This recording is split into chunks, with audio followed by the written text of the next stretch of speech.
You absolutely do, because you can't heal. You can't heal in a toxic environment. It's really hard, because as you start making progress, that toxicity will continue. You get really resilient, but I don't know if you fully heal, because you're constantly picking yourself up again. I don't know what you did, but man, our viewership just jumped through the roof. my two of my pages weren't hooked up. Oh, okay. 3 of them. So that's what happened. Well, cool. Yeah.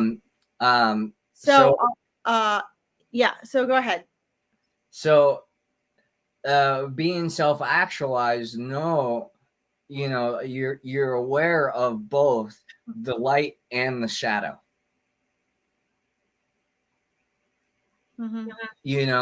It's a really empowering thing sometimes to realize, like, I can harm as much as I can help by my choices, by my reactions, right? My automatic responses. Those sometimes hurt people way more than we would intend to hurt somebody.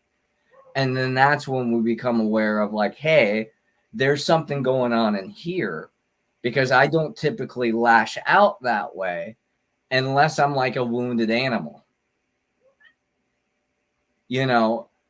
Dogs, I got bit by a dog last week or whatever. It just nipped me. And I'm talking to the owner, and I'm totally calm, and he was blown away. And I was like, he was just doing his job. I'm not mad at him. He was just doing his job, protecting his home. That's it.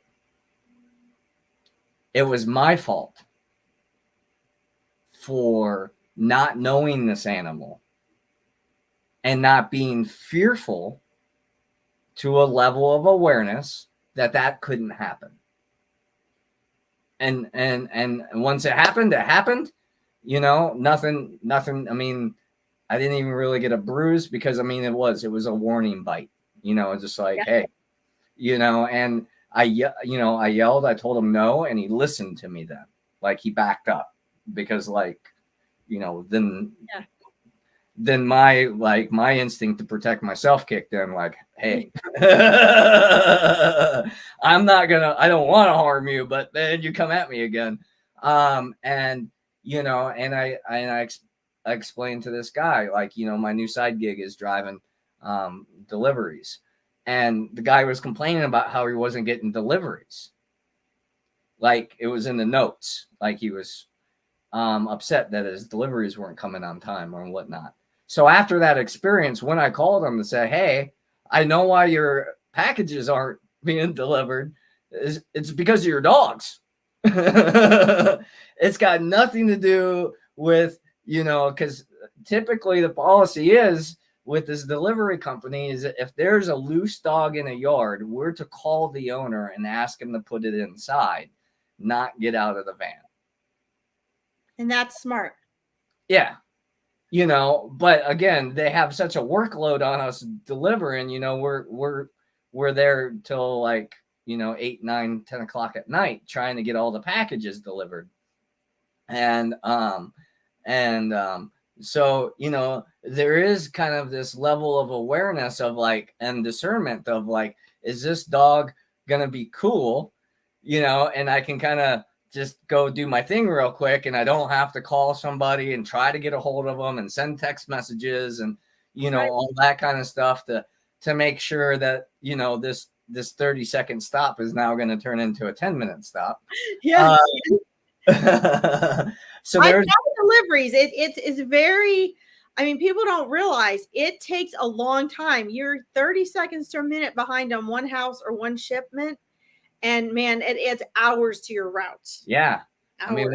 When you're dropping 160 some, stops, and then of course your, technology today in these vans and things like that for like Amazon and all these other delivery companies, they monitor everything. Mm-hmm. Like, even if you take a hand off to scratch your nose, like, it's making a mark that your hand left the wheel and you could be distracted by something. Yep. So like there's like this high pressure to like follow all the speed limits and all the complete full stops, and and like this is your job. Like if you're not doing that, then you're going to be replaceable. So there is a pressure to perform. Hey Keith. There is a pressure to perform or to hold a certain standard, but then there also is a level of discernment and surrender. It's like, is it going to be the end of the world if I don't get these done? No. Like, sorry. I have to laugh at this. That when you're telling the story about the dog in the package, first of all, I have to laugh that these drivers are just like, oh, hell no. And they're just like passing this guy up. I know there's consequences for packages you don't deliver. So they're choosing that over this. Right. For me, I don't know. I'd probably set it right outside the gate or something. Of course, if it's a loose dog. Yeah, he got me at the mailbox. So okay. Our app only, will have to be in a certain proximity of the building before it will say that we're there. So like I tried to drop it off at the mailbox because that's what he said to do. Right. And they bit me as I was at the mailbox. So like I literally called him and was like, your packages are at your mailbox. I can't check that I delivered them because I can't get close enough to your house to say that I did. So are you home so you can sign for them? I'm in my driver's seat of my van. I'm not messing with them anymore, and then he's like, oh man, like I even have a kennel over here that I was putting together, and I understand out in the country, it's a little different than it is in the city. When you're in suburbia, everybody has those dogs that sound really vicious behind the door. I mean, I was a door-to-door salesman for years, and never really had much of an issue with the dogs in suburbia. It was more of the country dogs that are allowed to actually be dogs. Right. Exactly. And to do their job, and they're rewarded for doing their job. Because that's why they have them most likely, right, to be a noisemaker for protection. I mean, if you have a pack of Great Pyrenees, it's probably because you have some kind of livestock or something, and they're to kill the coyotes and the predators and all that kind of stuff. There was a purpose behind owning a dog one day, other than it makes me happy. Right, absolutely. And they still have that. Absolutely, yeah. And it's I don't know how we fell down this rabbit hole, but it's abandoning our true nature, right? That makes us think that we're better or worse than somebody else. Same thing as a dog. A dog is a dog, and it's how they're cared for that reflects that those acceptable behaviors.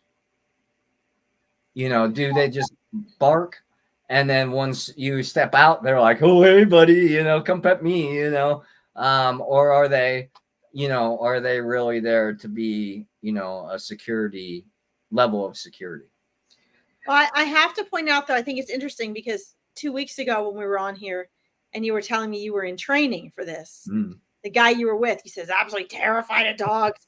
And it was funny because you got on here and you were like, it's okay, buddy. Like, they're fine. They're not like, you were like trying to help him like revive his fear of dogs. And then you get on your own route and you're barely off the boat. And man, you get bit. Great. Yeah.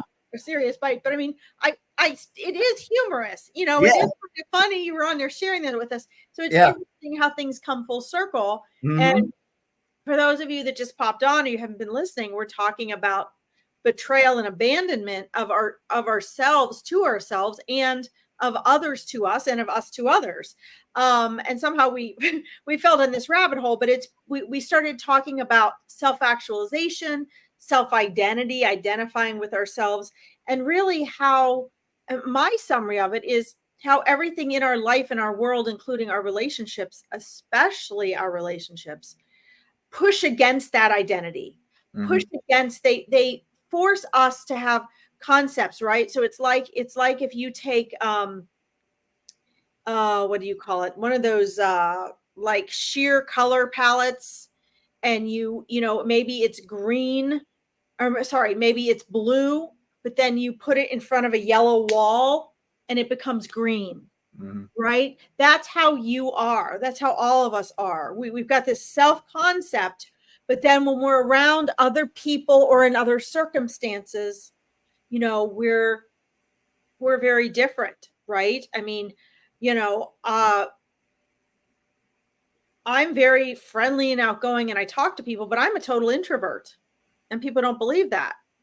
Right. But you put me in a big party or a group and I'm like, okay, like I've had enough. Like I got to get out of here. That's that situation pushing against my identity, my personality as a person. Right. So we've got our center, which is why it's so important to be alone, to spend time alone and get to know yourself. But then how do you really get to know yourself? When the world is pushing in on you in those relationships. And it's like, oh, boy, I thought I was this type of person, but in that situation, I don't really like myself. I'm like this. Right. You know, or how are you when you're really afraid? Have any of you ever really been terrified? Have you ever been like afraid for your life? Don't you come out of that situation or during the situation like I haven't been like, that's how I am? I mean, like, you know, because everyone's like, oh, I would do this in this situation. Yeah. No. Once your adrenaline gets going, your body has this amazing survival capacity. Dude, you go on autopilot. There isn't no, sorry, I'm speaking this way, but I'm doing it on purpose. You know, ain't no, this is how it's going to work. You know, in all my years of martial arts, one of the funniest things I ever, you know, as I got into doing it for after, you know, 10, 15 years, I started to realize how funny it was, because people would always come in to train and it was like, well, you know, I'd be talking to friends or colleagues who weren't into that, who weren't doing it seriously. Well, if somebody came up to me like that, I would, if I got in a fight, I would just drop them one. I'm like, you won't be thinking about it. Think about it. You know, like, you know, if it's a real fight, it's over like that. Your body on autopilot and you know what you're doing or you don't. Yeah, right. Yeah. It's not like, okay, here we go. Like, we're gonna do this. We're gonna dance. You know, like there's a guy with a knife. I'm gonna do this and do this and do that. No. Yeah. It never works that way. Which is why, you know, it always scared me, because people would say, "Oh, why?" But I keep, you know, I have a knife under my car. That's why I run with a knife in my belt. Right. That's why, you know. And the people I knew that did that knew how to use that knife. They knew the martial arts. They knew and understood. They had less than 2 moves to make the right decision. Right. And their body was already trained to do it. Right. And you know, and if it wasn't, you know, so we make up these concepts, guys, in our heads about our identity, but we also make up these concepts about what we're going to do in certain situations and how we're going to be. Right. And the best thing you can do is realize that's not how it never plays out the way you think it's going to play out, because you've got to understand that your mind makes things up. It makes up these scenarios and this concept based on your perception. Right. You know, and that's not how it works. It doesn't work that way. Right. Well, and I was thinking when we fell down that rabbit hole, you know, I abandoned, you know, a idea, you know, in that moment, right? Like, you know, I'm safe. It's fine. I have great energy. Like dogs, they don't have. Everything you're telling that guy. they know you're not a threat. Yada yada yada. Like, you know, and then, you know, that happened, right? And it was like, okay, I learned, you know, and immediately when it happened, I mean, I got in the truck, I laughed. And you know why the guy was so paranoid, because he's been doing this longer than you, and he's probably had that 100 times. Well, he got bit when he was a little kid. I know, but he had this fear. Yeah, he had I this can fear see for why most it's of his life. perpetuated. Yeah. Right. Yeah. And I don't even know if he's there. I haven't seen him since the day he trained me. Oh, But uh you know, the thing that was true was I got bit. I laughed about it once I was in the safety, you know, like you thinking that you were just gonna be just no problem, you know, like you weren't gonna have an issue, like, you know, that got you. Okay, nipped in the butt right there. You know, valid. You know, I checked myself. I knew I wasn't bleeding, and I calmly reached out to the guy and had a conversation with him, had him come out. You know, of course, he's angry with his dogs and starts, you know, being at least in front of me like he was going to discipline them. And I was like, one, they don't know what they did already. right. Like that situation's over. They're not hanging on like I just bit this guy. You know, like, you Yeah, they're know, not like, like talking about it. What are we gonna do? yeah. Dogs don't do that. You know, Oh, they're dude, pretty. why didn't you break the skin? Well, I Yeah, got yeah, yeah. Why then you get, you know, good teamwork because the little dogs were like biting on my pant leg, right? Like, and I was just like, those are the ones that get you. yeah, and those were the ones that I was paying attention to because they're the ones that usually do get you, you know, like they go for your pant leg, and then the next thing you know, they got your ankle bone in your, yeah, but or your Achilles, you know, your Achilles tendon, you know, that's always lovely too. But it was the big one that nipped me in the butt, you know, and you know, I'm grateful that I didn't get hurt. I really hope that the guy didn't hurt the dogs after I left. You know, I really tried to diffuse it and just, you know, was very, you know, they were doing their job. It's fine, you know, but future going on, the reason you're not getting your packages is because we're told not to deliver when there's dogs out.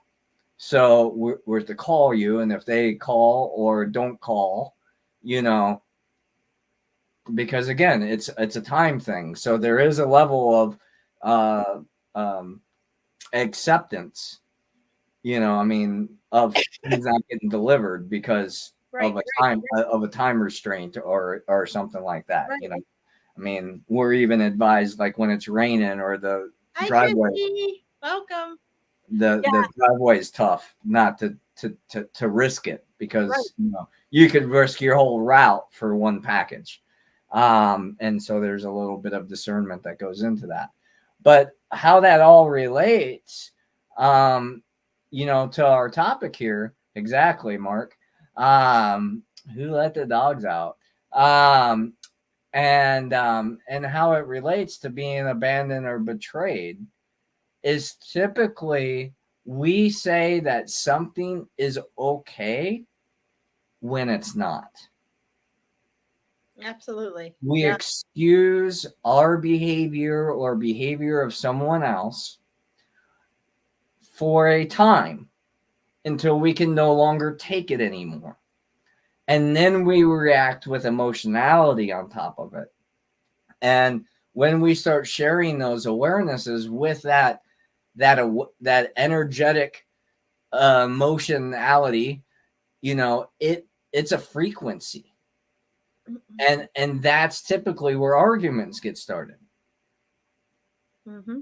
Because it's not like, hey man, or hey, you know, like you did this, it hurt my feelings, you know, like just want to let you know, you know, like it really bothered me when, you know, I shared that the other day and you dismissed me or whatever. Like if you can come from that level and that place, most people are compassionate and understanding enough to be like to hear it, Mm-hmm. you know. But if you're like, you selfish son of a, blah, blah, blah, blah, blah, you did this and da, da, da, da, da, da, da, da, da, all they can do is try to defend themselves because they are feeling attacked. Yeah, and really that's such a good concept. I mean, there's two things I want to throw in there. If you feel abandoned or betrayed, it doesn't really mean you are. Mm-hmm. Maybe you are. A lot of times, you know, and then the other thing is Chris is alluding to, hi Kim, welcome. Hey C Mark. Um, what I think is really important though is number one, I want to add in there. it's a choice. It's because of a choice. If you're involved in it, it always has to do with, I'm just kind of describing it in a different way that Chris did, with the choices that you've made or not made. Choice is about not just actions, but maybe choices are also how you perceive things or the meaning you've given to things. And as Chris was talking about earlier, oftentimes when we are reacting instead of responding, we are hurting other people. So if our feelings get hurt, we don't realize it, but think about it. In any relationship you've ever had, if your feelings get hurt or someone else does something maybe snippety or not too nice to you, a lot of times it's because they're hurt and they don't know how to express it. Mm-hmm. And or that's their habit, their belief system, their self-protection mechanism. I have over the years, like, especially, I mean, a lot of men will do this too, because they've been taught to not be in touch with their feelings. So they'll lash out at you and maybe say something unkind or, do a tit for tat instead of saying it. And, like what I've learned is, what I started doing with my husband was thinking about, okay, what did I do? Did I do or say something that would have hurt his feelings? And then I'll ask, did I do or say something that hurt your feelings? And that took me some time and some self-control, because the reaction is to start a fight to defend yourself, right? Mm-hmm. And typically I'll just get a, well, yes, you did this. It's like, oh, and then I have to make a mental note, right? And so people go about like hurting each other just because we're not getting down to the core, right? I'm all about stripping down to the core here. Right. So when Chris and I were sharing the dog stories and the stripping away and all these different circumstances, it's very important that that we understand and we relate to how we are responding and reacting when life puts us in different circumstances, which of course are because of our choices to some level. But it always starts before where you guys think the issue starts, right? And I'm going to use I'll get to your comment in a second, Kim. I'm going to use another dog story since we were doing that. A friend of mine from high school, a really good friend, he started dating this girl and they'd gone on this trip and they had this huge female bloodhound. I'd never been around bloodhounds before. I mean, I worked at the zoo with lions and tigers and all sorts of, big animals. But I'd never been around a bloodhound. I'm not afraid of dogs. I love dogs. Put me in a pack of wolves. I don't care. But they had found this puppy on a vacation and they brought this puppy home. Well, this bloodhound was very protective of this puppy. And I was helping them move into this huge old 1800s house in northern Kentucky, right across the river. You can see it when you go over the bridge. And this dog, out of all the 8 of us that were moving them into this house, for some reason, she did not like me. I don't know if she looked at me and said, I'm going to find who I think is the alpha female in this group. There were only 3 of us women there. I don't know what she was doing, but she didn't like me. And that's very atypical. Dogs love me. And they finally put her in the back because she kept running right up to me. And they're big. I mean, these dogs are big. She could put her nose right here. And finally, Mike said, well, I'm going to just put her out back. It's just safer. And I was like, no. I kept saying, it's fine. It's fine. Dogs love me. It's okay. And he's going, it wasn't the first time Mike and I had been around this. We got into school together and I was always like, things were fine. He was like, yeah. Put her out back and you could see her when I'd walk out the front door to the car, she'd race to that fence. And I mean, her eyes never left me. She found a way in. Every time she saw I'd come back to the house, she knew how. She opened the back door and came back in. And she come running up the hall. And one time I had this big container of laundry detergent and she was rushing me. Thank God I held it up as a barrier. And then he walked in the door and he said, oh, what are you doing in here? Are you, let me put her out back. I said, no, it's fine. Because everyone else had been ignoring it.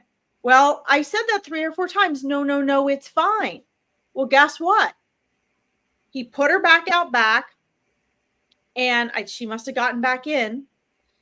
I remember I walked in the door. I went to the little room on the left. I squatted down to set something down. But guess what?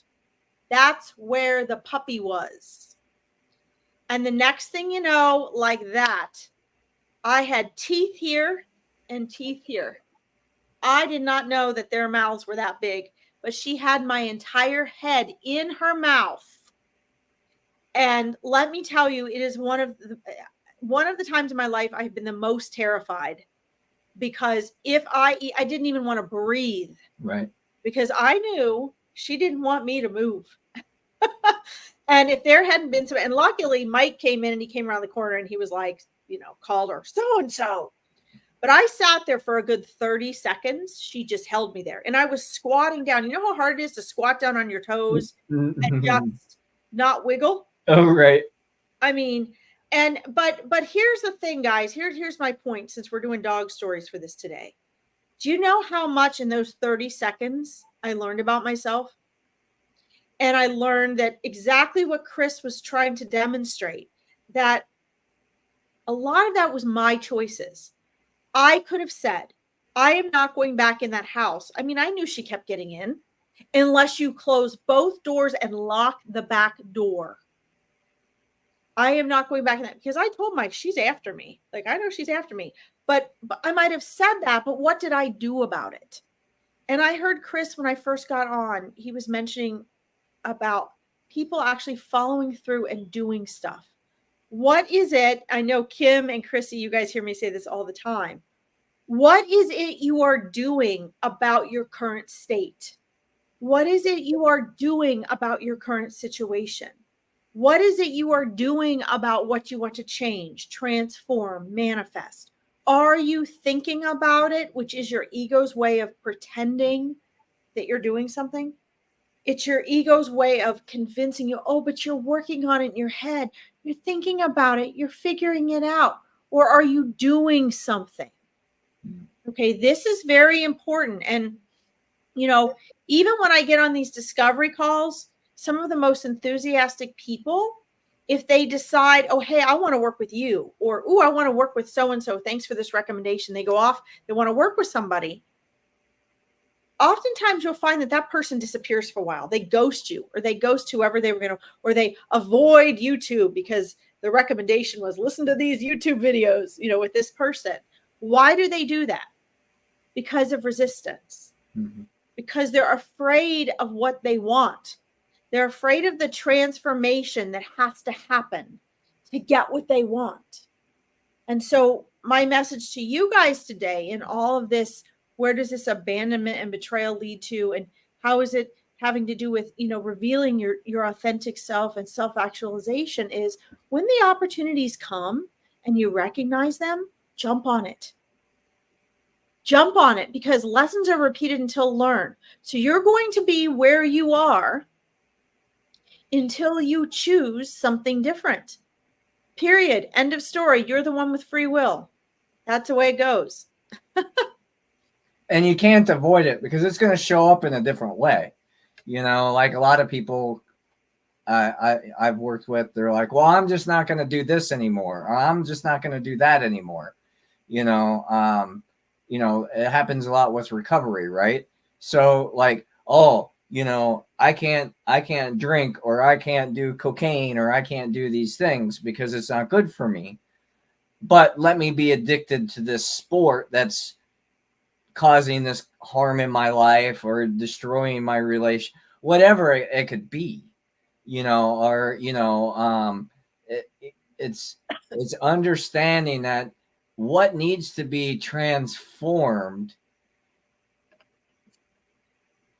will always be there, because until the work is done, and then it's not an issue anymore. And things can happen here, and just like, oh, look at that.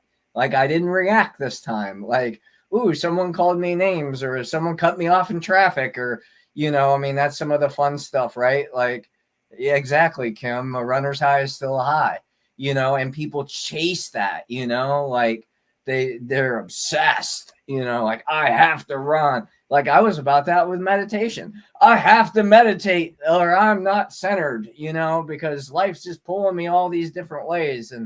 But like it is a helpful practice. But when it was an There's some addiction, habits that are good. right? Yeah. But the addiction part of it is like, I didn't meditate today. I'm all discombobulated. I'm all over the place because I didn't get to meditate my 4 hours that I normally do, or whatever it is. I didn't get to go to the gym, or I didn't get to. That's just a way of not taking responsibility that there's a little hurt piece in us that we're reacting out of, and we're making an excuse for it. Yeah, I mean, this is, again, guys, before we close up, I want to really summarize all these things that we talk about and we share. Again, I think Chris took us right to this again, which is, it all boils down to, are you able to distinguish between your human mind and your thoughts, your egoic self, which you need, it's an important aspect of you, and your authenticity, your intuition, which is the voice of your soul. That's where the freedom lies. Mm-hmm. And it really, every life that we have, you can take back to that distinction.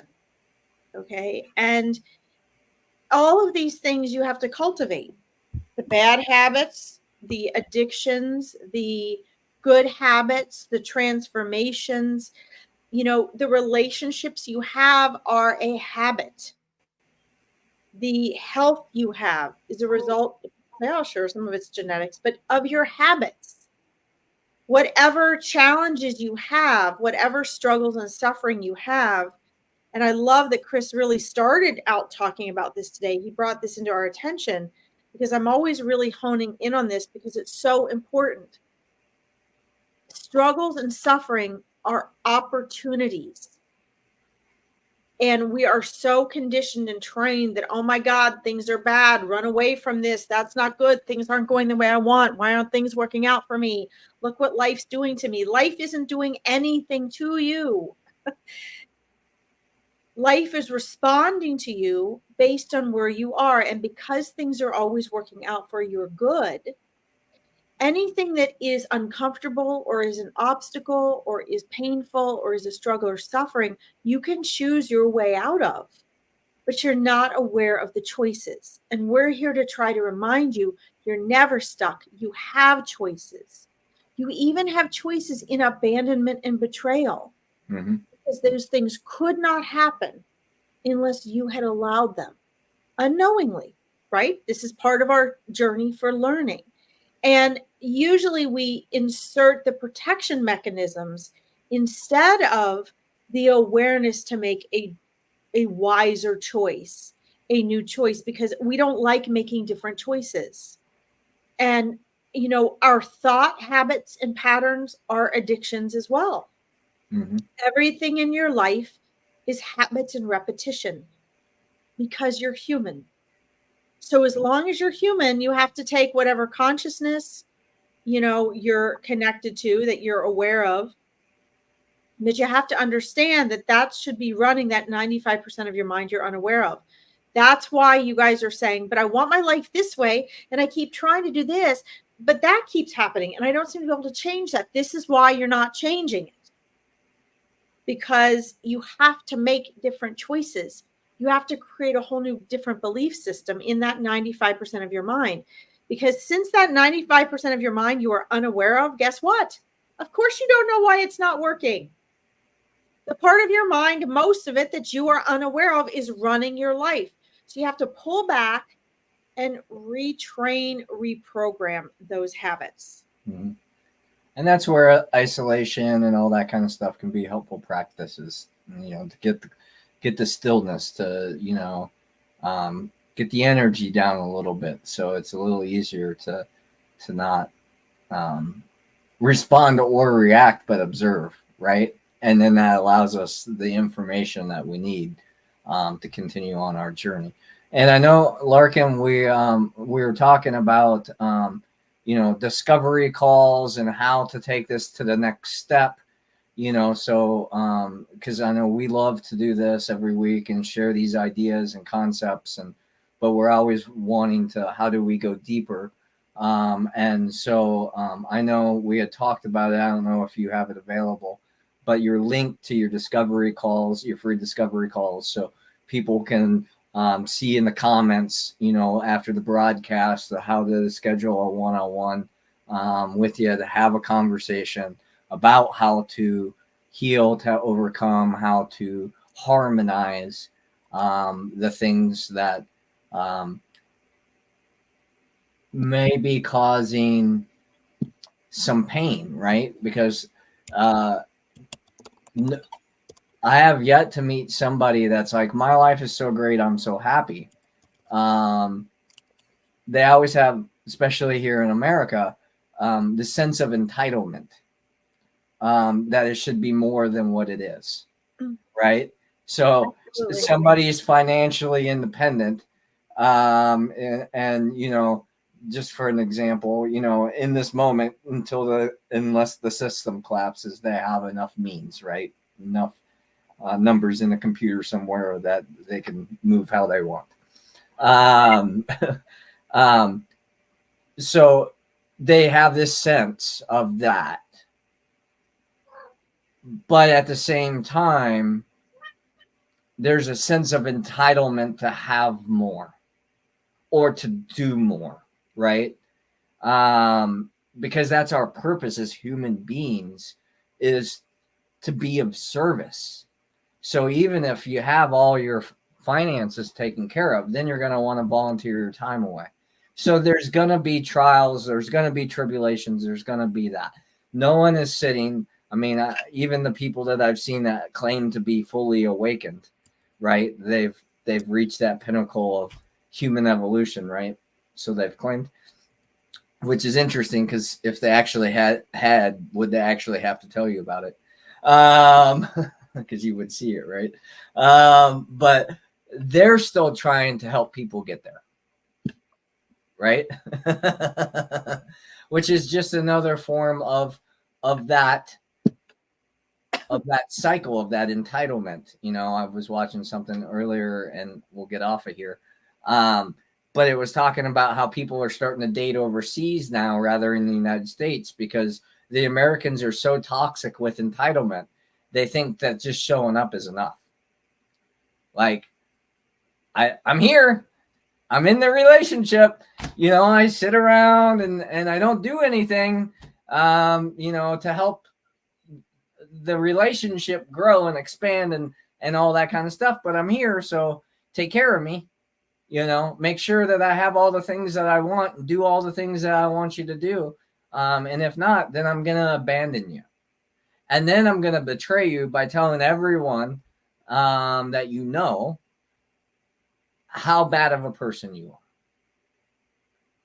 And it's been my experience, and I've lost friends over this. So I'm not saying that it doesn't happen, or I didn't lose friends. I realized that they weren't my friend at this point. That the people who truly know you won't believe it. Mm-hmm. So it doesn't matter what anyone else does. Right. Absolutely. So the only way we can truly be abandoned and betrayed is act out of who we truly want to be. Absolutely. That's so powerful. That's so powerful. I had a friend share with me, my ex is sharing stuff, whatever. And I laughed and I said, well, that's good for her. I'm sure some of the things that she said could be kind of accurate. Okay, thanks. And I just went on about my day. And I realized in that moment that by not feeding it, I had come to peace with it. Okay, that's how she's behaving. That's how she's acting. That's what Okay, that's her. That's You not know, me. that's so powerful. I want to post this up here for just a second. Kim, I don't know if you're still on here, but Kim says, I think I'm between transition as grieving some of the old. Nothing worth it is easy. Now, I'm going to argue that for a minute, Kim. Okay. Transition is good. But I want to remind you of a couple things, and it's tied into what Chris was just talking about as well. First of all, remember that the egoic self is the only aspect that is in this time and space construct.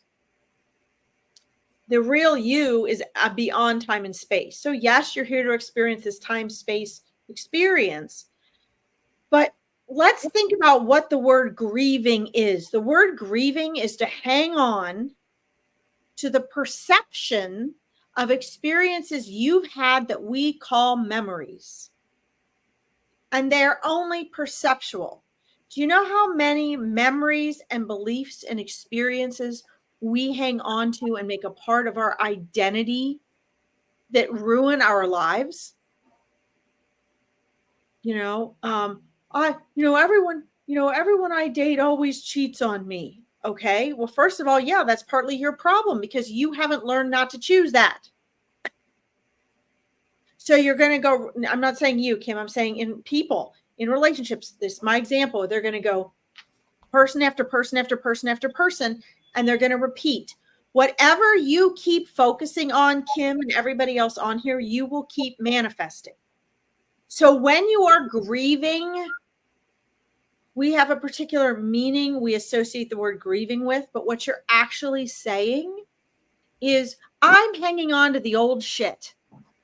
I don't want to let go of the old perceptions of what I had. People say, well, I lost my dog or I lost my husband and I'm grieving. I'm not mocking that. But you have to understand what grieving actually means. When you're saying grieving, you're putting a halt on living. Your egoic self is saying your mind, which is the same as ego, as Eckhart Tolle says, your ego is saying, ooh, here's an opportunity for me to keep you prisoner in one little spot, whether it's mentally, emotionally, physically, whatever it is. I'm going to use this as an excuse to keep you here as long as I can so that I can stay in charge, because the more emotions I can build up, the more habits I can use to keep you right here grieving, the more control I have over you, the less you're willing to get out of your comfort zone, the less you're willing to move forward, the less you're willing to create change and transformation, the more stuck you're going to feel. So it's not wrong that you're saying you're in this transition as grieving some of the old, but my question to you would be, why grieve it? And people will say to me, I mean, I've coached for 15 years. I know what they say. I can't help it. I'm grieving. It's painful. No, it's a choice. It's a choice you don't know you have. One of the things that Chris and I both do with our coaching clients is we teach them to take those emotions and those beliefs and transform them into fuel for something else. It's just energy. Mm-hmm. So take the fuel of the grieving. And you might say, well, I'm working out of it. I said I'm transitioning out of it. How long do you want to take? I mean, transition. Take that energy and use it for something else. I mean, for me personally, when I'm in pain, I use it constructively. I turn it into something else. Maybe you turn it into anger first. And then you use that as fuel for motivation. But every emotion you have is just the mind and the body. It's just energy. Mm-hmm. And the other thing I just want to bring up here is when we say nothing worth it is easy, that you're writing yourself a prescription, Kim. That's a prescription. That's not true for me. Some of the best things were the easiest. And we didn't realize them until we were grieving it. Exactly. Some of the most valuable things, the most worth it things are the easiest. Yeah. So So, I mean, I've done this for so long that when I look at what people write and I hear what they say, I can tell you immediately what's ego and what's their consciousness. And the consciousness is usually a little tiny glimmer in between of something that they think or say. Usually doesn't even get to come out in words because it's taken over by ego so fast. But nothing worth it is easy, Kim, is your belief. And I can guarantee you from coaching as long as I have that is holding you back. It means every time you have something you think is worth it that you want, you push it, like you get close to it and you push it 40 feet away, just out of reach. And then you run after it, or you think about how to get there. And as soon as you get close, you push it away again. Or you put it off. I'm going to wait. I got to wait for this. I can't do this until I do that. Self-limitations. Nothing worth it is easy, to me, tells me that your ego, that's one of the ways your ego is holding you prisoner. And that is a belief system in that 95% of your mind I'm talking about that you're unaware of. And whether you know it or not, you are being held right there by that one belief. That says everything that you want is hard for you to get. Everything that's worth anything is going to be hard and create struggle and suffering and more effort. And so, might as well wait a little bit. I'm just saying. I'm glad you wrote that because everybody needs to hear this. Right. This is why I tell my reading clients, you guys all need some mindset work. We all do, because we're raised the way Chris was just talking about. We're raised to follow whatever we're being told to think and believe. And because we're only aware of 5% of our mind, it's easy. It's easy for society to, all they got to do is put a thought out there. We all breed it with one another. And until you guys are willing to step out of that pot, and that means take action. That means stop procrastinating. Procrastination is just resistance. Whatever it is you're not taking action on, do it now. It's like standing on the edge of the helicopter when they're saying, you're going to parachute jump and you're afraid to jump. That would be me. You put it off and you put it off and you put it off. Get it over with. You're either getting back in the helicopter or you're going over the edge to do the parachute jump. But you know where the hell is? The hell is in the anticipation of the indecision, sitting on the edge of the helicopter, trying to make a decision, terrified about what it's going to be like. The path to hell is paved with indecision. It's one of my favorite quotes. Thank you for this share, Kim. I appreciate that. Keith, happy birthday to your beloveds.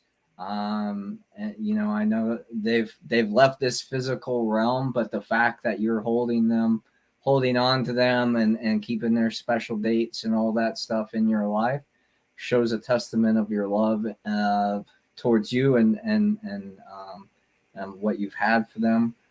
It's lovely. So thanks for sharing that with us as well. Yeah, right. I want to put this up there quick because this is what Chris was talking about, guys.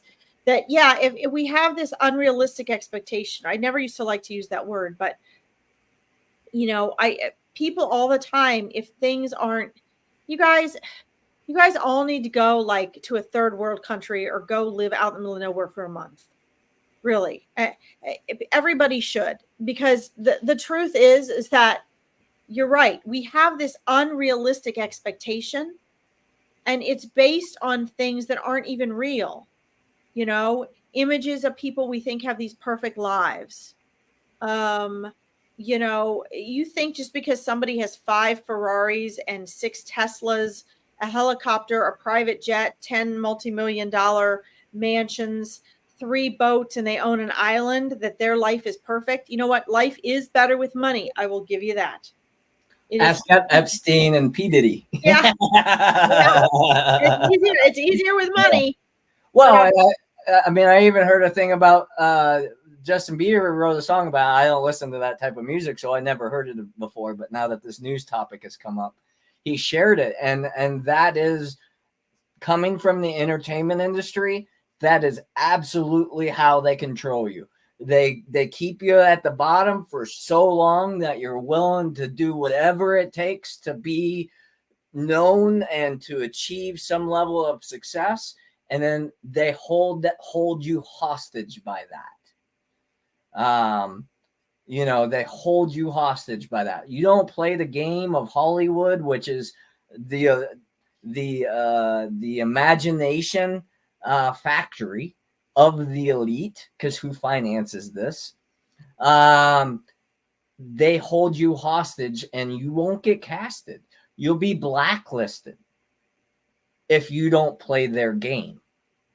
As good as they are, as amazing people as they try to be, all that kind of stuff on so many different fronts. We're all human, but the problem is, and I've said this for a decade or more, the only thing that the people in control fear more is the loss of control. Absolutely. Because that's what they have. It's just like someone having all this material wealth. What are they afraid of? Losing it. Or the opposite, people don't actually like them for them. They like them for their stuff. From my wealthy friends and clients and all that, those were the two things that they had the hardest time with. Is I don't want to make a mistake and lose everything that I have.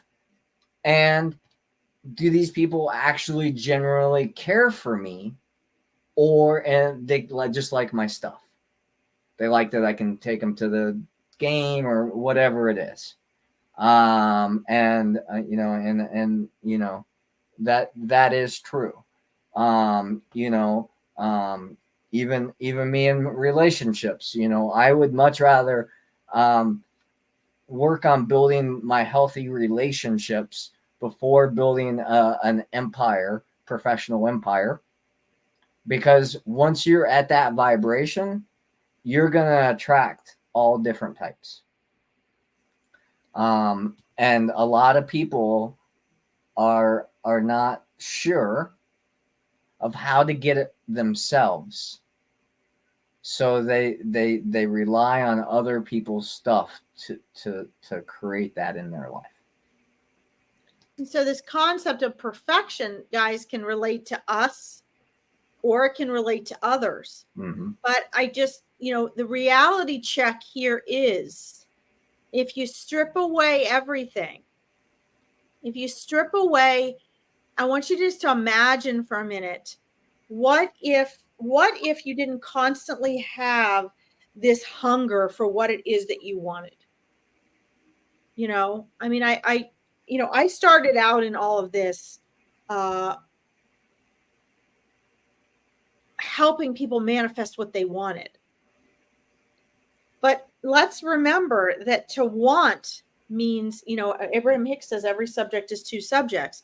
To want means to be in want, to be in a state of want, which means to be in a state of lacking, which is why the Buddhist monks always taught, want for nothing and you shall have everything. Well, that doesn't sound fun to a Westerner who wants everything, who is bombarded by the hormones that social media gets us, the high that it gives us, all the marketing, all the advertising. We're raising our kids that if they don't have their own room and they don't have the latest sneakers and they don't keep up with the latest fashion and they don't this and that, and they haven't seen that movie, that they're not cool, that they're nobody.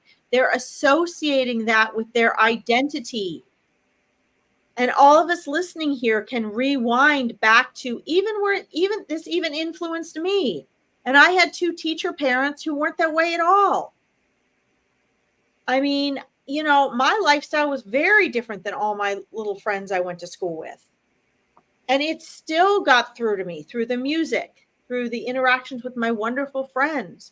This concept of always needing to be more, do more, have more. It doesn't leave you alone. And we need to understand these are man-made fake structures. Right? So we have all these people that are depressed. They are full of anxiety. They're a nervous wreck. Their nervous system is literally living in survival mode for no reason that's real, for no real reason. And, you know, we have things around us that can humble us, but we are always protecting ourselves from that. We're always protecting ourselves from that being humbled, from that reality check. And, you know, what happens if we get one and then we're, oh, I'm never going to do this again. Oh, I'm going to be this way from now on. Really, does that last? It doesn't. Because you go back to, again, guys, I cannot emphasize this enough. If you don't reprogram that 95% of your mind you are unaware of, forget about change, forget about transformation, forget about creating the new life. You have to be willing to make the intrinsic shifts. And, you know, that's why I'm so picky about who I work with and who I coach. I do not want to work with everyone. I have no idea what the real percentage is. I would guess that about 90% of people will say, yeah, I'm serious. I really want to change. I want what I want. I want to transform. I'll do whatever it takes. But I can say from coaching and inviting people in and making mistakes in who I invited in to work with, you find excuses. You find reasons. You're excited at first and then, which is the whole point why you need coaching. Because we didn't need coaching 100 years ago. We didn't even need it 50 years ago. We need it now because the outside world is coaching us constantly. It is destroying our concepts of self. It is smothering our ability to hear our intuition. So why do I believe in authentic coaching now? Because as a human being, you need some sort of community. You need some sort of outside support and guidance that is in alignment with your authentic self, with your soul, with your intuition, not with your ego. You get off this broadcast, you are jumping right back into the river with the piranhas because it's everywhere. It's in your favorite country song. Oh, I hear people all the time. I listen to music because it comforts me. It makes me feel better. Yeah, really? What kind of music do you listen to? Does it have words? Right. You're just brainwashing yourself. Yeah. Unless it's the Buddhist chants, Om Mani Padma, I'm telling you right now, it's brainwashing. Right. Oh, I sleep with the TV on all night because I'm a nervous wreck. Yeah. What are you doing? You're programming the subconscious mind. And when you wake up in the morning, you feel better because you've stayed on this high all night listening to TV. But what's really happened to your nervous system? Right. You now have a new level of programming. And your subconscious is, gotta go get my coffee. Gotta do this. Gotta. Now if you want, what do you want? Is my question. If you want freedom to be who you are, you need to get some authentic outside support. This is not me trying to sell us. Go somewhere else if you want. But find a community that's going to hold you reliable and accountable for creating transformation and following through. Because it's easy once we get, if we get pumped up enough, we get excited to make transformations, to get out of that comfort zone. But most people don't stay there. If you don't have somebody to answer to and somebody guiding you and somebody who's been there and done that, and you don't have a community that's struggling through the same thing, I'm telling you, because I've done it, 6 months, a year, 3 years, 5 years, 10 years, 15 years, you're going to go, oh my God, I'm right where I was 15 years ago. I want the same things. I'm struggling with the same things. I have the same questions. My circumstances have changed form, but my struggles are the same. So my question to you today is, what are you going to do about that? Are you? I mean, less than 5% of people do something about it. Are you going to be one of those people? I don't know. That's been a passion of mine for a really long time. Because it doesn't stop, guys. I mean, I Chris and I have to keep, it's not like, oh, Chris and I have transformed and now we're fine. No, it's a lifelong process. So you need to have the tools, techniques, and processes to constantly be able to not wait until life throws you over the cliff to try to get that parachute open. Right. Have those tools, techniques, and processes ahead of time so you can begin living intentionally. And that means you probably have some catch-up work to do first. Right. I mean, we're doing all this for free. We obviously care about you guys transforming. It's not like we have 1,000 ads out there. We spend most of our time doing this for free and then, survive on whatever clients we get or whatever we do. But the point is that if you guys don't make the powerful choices necessary for you, how is our world going to improve and transform? It happens one person at a time.